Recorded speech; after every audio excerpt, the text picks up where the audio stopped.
నమస్తే, welcome to political bridge.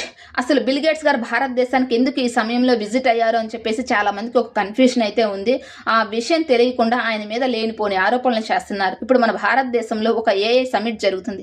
అసలు మన భారతదేశ ఆర్టిఫిషియల్ ఇంటెలిజెన్స్ని ఏ రంగాల్లో ఎలా వినియోగించుకుంటుంది, ఈ డిజిటల్ ఫైనాన్షియల్ సర్వీసెస్లో కానివ్వండి, అగ్రికల్చర్, ఎడ్యుకేషన్, ఇంకా ఉమెన్ శానిటైజేషన్ విషయంలో కానివ్వండి, ఇంకా ఈ డిసీజ్ ఎరిడికేషన్లో కానివ్వండి, ఈ ఎడ్యుకేషన్ సెక్టార్లో, హెల్త్ సెక్టార్లు, ఆర్టిఫిషియల్ ఇంటెలిజెన్స్ని భారతదేశం ఎలా వినియోగించుకుంటుంది, అందులో రీసెర్చ్లో భాగంగా బిల్ గేట్స్ గారు మన భారతదేశానికి విజిట్ అయ్యారు.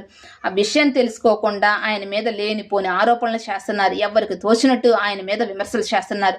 అసలు నేషనల్ మీడియా కానివ్వండి, అందరూ భారతదేశానికి బిల్ గేట్స్ గారు విజిట్ అయ్యారు, ఆంధ్రప్రదేశ్ రాష్ట్రానికి కూడా విజిట్ అయ్యారు అని చెప్పేసి మాట్లాడుతుంటే, సాక్షి మీడియా వాళ్ళు ఏం ప్రచారం చేస్తున్నారంటే ఈ సమయంలో ఎప్స్టీన్ ఫైల్స్ గురించి చర్చ చేస్తున్నారు. కొంచెం అన్నా ఉండాలి సాక్షి మీడియాకి. ఇంకా వాళ్ళ గురించి అందరికి తెలిసిందే కదా.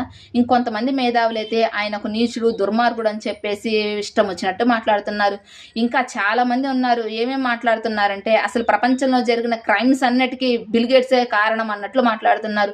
చంద్రబాబు నాయుడు గారు ఆడపిల్లల్ని బిల్ గేట్స్ గారికి అమ్ముతున్నారు అని చెప్పేసి మాట్లాడుతున్నారు. బిల్ గేట్స్ గారు మన పంటలన్నిటి మీద పేటెంట్స్ రైట్స్ కోసం వచ్చారు అని చెప్పేసి వాళ్ళు ఎవరికి తోచినట్టు వాళ్ళు ఆయన మీద ఆరోపణలు చేస్తున్నారు. అసలు ప్రపంచంలోని దేశాధినేతలందరికీ బిల్ గేట్స్ గారి అపాయింట్మెంట్ దొరకడం చాలా కష్టం. అంత గొప్ప అతను మన ఆంధ్రప్రదేశ్ రాష్ట్రానికి విజిట్ అయితే సంతోషించాల్సింది పోయి ఆయన మీద విమర్శలు చేయడం అసలు ఎంతవరకు కరెక్ట్?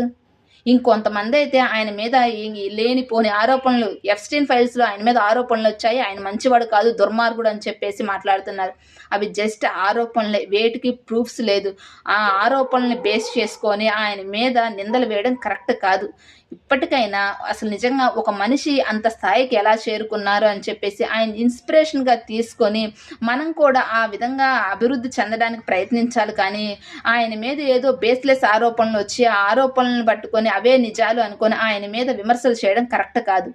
అసలు ఆయన గేట్స్ ఫౌండేషన్ ద్వారా ఎన్ని వేల కోట్ల వరకు సహాయ కార్యక్రమాలు చేశారు, ఎన్ని దేశాలకి సహాయ కార్యక్రమాలు చేశారు, ఎంతమంది దేశంలో పేదవారికి ఆయన హెల్ప్ చేశారు.